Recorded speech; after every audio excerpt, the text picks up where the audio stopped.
नमस्कार, आप देख रहे हैं पंजाब केसरी नवोदय टाइम टीवी और इस वक्त हम खड़े हैं एसओएस विलेज चिल्ड्रन होम जो इंडिया के नाम से है और उसके यहाँ क्या क्या काम होते हैं उन सेंटर के अंदर मैं आपको दिखाऊंगा। जिस तरीके से बास्केट ऑफ केयर सोल्यूशन जो है उसमें अलग अलग कैटेगरी हैं, ये 8 कैटेगरी हैं जिसमें कि जो बच्चे हों चाहे परिवार के लोग हों उनकी किस तरीके से मदद करी जाती है वो दिखाऊंगा। साथ ही साथ जिस तरीके से क्योंकि जो एक विलेज डेवलप किया जाता है, चाहे यहाँ पर देखिए फैमिली स्ट्रिंग के लिए किस तरीके से बच्चों को तैयार किया जाता है, चाहे उनके एजुकेशन की बात करी जाए चाहे उनको स्किल के बारे में किस तरीके से सिखाना है वो, साथ ही साथ जो स्पेशल नीड्स चिल्ड्रन केयर होते हैं उनकी किस तरीके से देखभाल करी जाती है, जो स्पेशल बच्चे होते हैं उनके लिए यहाँ पर देखिए किस तरीके से, तो और साथ ही साथ फैमिली लाइक केयर, तो हर एक चीज़ यहाँ पर जो है जिस तरीके से एसओएस जो चिल्ड्रन विलेज इंडिया है वो किस तरीके से काम करता है उसकी यहाँ पर एक पूरी तरीके से देखा जाए तो एक प्रदर्शनी है, किस तरीके से यहाँ पर इस पर काम किया जाता है। हर एक चीज़ यहाँ पर जो है फोटो के माध्यम से यहाँ दर्शाई जा रही है और साथ ही साथ उन बच्चों को, क्योंकि अभी तक बता दें आपको 22 राज्यों में 32 ऐसे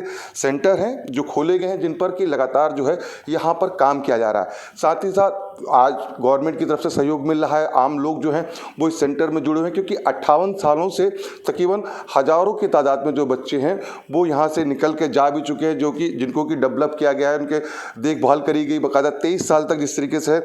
इस सेंटर में उनको बच्चों को रखा जाता है जब तक वो आत्मनिर्भर ना बन जाए, एजुकेशन उनकी पूरी ना हो जाए तब तक वो बच्चे हैं। साथ हमारे साथ सर हैं, उनसे जानने की कोशिश करते हैं। सर, किस तरीके से आपका जो एसओएस विलेज है वो किस तरीके से काम करता है और अब तक कितने बच्चे जो हैं वो जुड़े हुए थे? SOS children village of India लगभग 58 सालों से काम कर रहा है और हम उन्हीं बच्चों के साथ उनके बाल विकास के लिए हम काम करते हैं। बच्चे जिनके पिता माता नहीं है और परिवार से वंचित है और उन्हीं पर बच्चों के साथ काम करते हैं और उनके साथ साथ हम उन्हीं पर बच्चों के साथ भी काम करते हैं जो अपने परिवार खोने का संभावना रहता है, यानी कि बच्चे those who have lost parental care and children who are at the risk of losing parental care, हम उनके साथ काम करते हैं। आज के दिन में हम 22 राज्यों में 32 लोकेशन में काम कर रहे हैं। हमारा बास्केट ऑफ केयर सॉल्यूशन के माध्यम से बच्चों को होलसम चाइल्ड डेवलपमेंट का हमारा कार्यक्रम रहता है और ये जो 8 हमारा बास्केट ऑफ केयर सॉल्यूशन है वो फैमिली लाइक केयर है, फैमिली स्ट्रेंथनिंग प्रोग्राम है,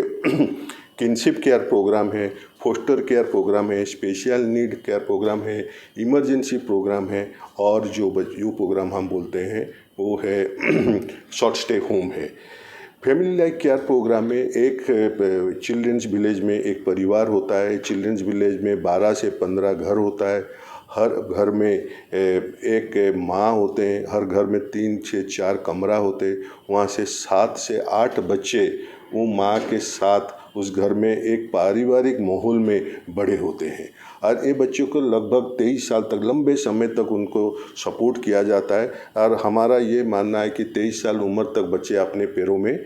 खड़े हो जाते हैं। ये बच्चे स्कूल के जहाँ पर चिल्ड्रंस विलेज है उसी के आसपास स्कूल में पढ़ाई करने चाहते हैं। पढ़ने के बाद वो एक कोई वोकेशनल और एम्प्लॉयबल स्किल लेते हैं। हमारे ओर से यही कोशिश रहता है, हमारा जो केयर प्रॉमिस होता है कि हर बच्चे जो फैमिली लाइक केयर प्रोग्राम में है कम से कम क्लास 12वीं पास करे, कम से कम एक एम्प्लॉयबल स्किल हो और वो स्किल जो उनको जॉब दे और वो जॉब जो कि जिनका सैलरी मार्केट सैलरी के बराबर हो ताकि उनको अच्छे से वो सेटल हो पाए और हर बच्चे अच्छे से इंग्लिश बोल पाए और कम से कम कंप्यूटर नॉलेज हो, सोशल स्किल हो, अच्छा कैरेक्टर हो जिसके माध्यम से वो समाज में सम्मिलित हो पाए और join the main stream of life. इन 58 सालों की अगर बात की जाए तो अब तक कितने बच्चे हैं जो यहाँ से निकल के जा चुके हैं जिनका भविष्य जो है आप लोगों के द्वारा उज्जवल हुआ है?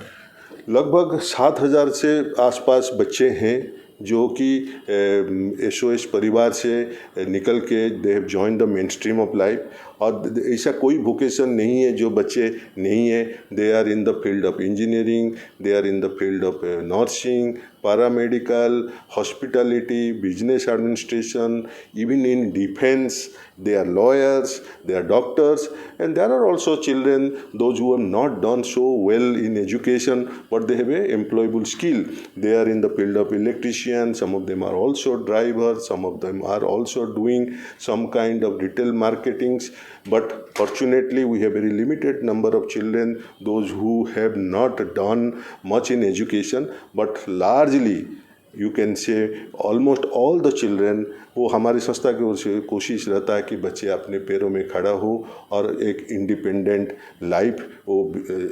बिता पाए। अच्छा, अगर बच्चों की बात की जाए अभी भी, क्योंकि आपके यहाँ 32 अलग अलग सेंटर जो हैं चल रहे हैं 22 राज्यों में, उनमें बच्चों की शुरू से एक्टिविटी किस तरीके से ध्यान रखी जाती है? क्या स्पोर्ट्स है, चाहे एजुकेशन, चाहे स्किल डेवलप, इन तीनों में किस तरीके से आप उनकी मदद करती है आपकी संस्था? जब बच्चे आते हैं सबसे पहले बहुत ज़रूरी है कि हमारे संस्था का मानना है हम बच्चों को एडमिट नहीं करते हैं, वी ब्रिंग होम चिल्ड्रेन, यानी कि उसको घर आना एक त्यौहार की तरह माना जाता है। और घर में बाकी जो घर का माँ होता है और बच्चे होते हैं, जैसे 6-7 बच्चे होते हैं, उस बच्चे को अपने परिवार में एक नया सदस्य की तरह पहले वेलकम करते हैं ताकि बच्चा अपना परिवार में एडजस्ट हो पाए। इसके सिवा बहुत सारे कार्यक्रम रहता है हमारे संस्था की ओर से, जिसको बोलते हैं न्यू चाइल्ड एंट्री प्रोग्राम, और जिसमें कि बच्चों को अपने एज के हिसाब से उसको प्रिपेयर किया जाता है ताकि फॉर्मल स्कूल में वो एडमिशन ले पाए, ताकि पढ़ने में उसे दिक्कत ना हो। उसके सिवा हमारे ओर से कोशिश होता है कि हर बच्चे को स्पोर्ट्स जो उसका लाइकिंग हो वो उस हिसाब से वो खेले, और अपना रोज़ कुछ ना कुछ every minimum hours the child should play. उसके सिवा जैसे वीकेंड में उनके लिए म्यूजिक होता है, डांस कार्यक्रम होता है, उसकी पेंटिंग होता है, एंड उसके बाद ड्राइंग्स होता है उनके लिए। और हर बच्चों को हम चाहते हैं कोई ना कोई एक अपना हॉबी रखे जिसको वो परस्यू कर पाए। रेजिलियंस बिल्डिंग का एक कार्यक्रम होता है जिसमें बच्चों को हेल्प किया जाता है, क्योंकि हर बच्चे जो हमारे पास आते हैं उनका कुछ पास्ट ट्रॉमा होता है, उस ट्रॉमा को इन लोग कैसे ओवरकम कर पाएंगे और एक नॉर्मल लाइफ जीने में उनको मदद मिल पाएगा। तो ये सब विभिन्न कार्यक्रम के माध्यम से बच्चों को एक होलिस्टिक डेवलपमेंट का किया जाता है, कोशिश किया जाता है। तो देखिए, बिल्कुल देखा आपने कि किस तरीके से एसओ चिल्ड्रन विलेज इंडिया किस तरीके से समाज के उन बच्चों के लिए काम कर रहा है जिनका कि कोई देख रेख करने वाला नहीं होता है। बहरहाल ये संस्था लगातार इसी तरीके से काम करती रहेगी, ये उम्मीद हम करते हैं। और जिस तरीके से संस्था के जो संचालक लोग हैं उनका मानना यही है कि सरकार के साथ साथ अब आम लोग भी जो है उनके साथ जुड़ें और उनकी मदद करें। दिल्ली से राकेश सोनी, पंजाब केसरी टीवी।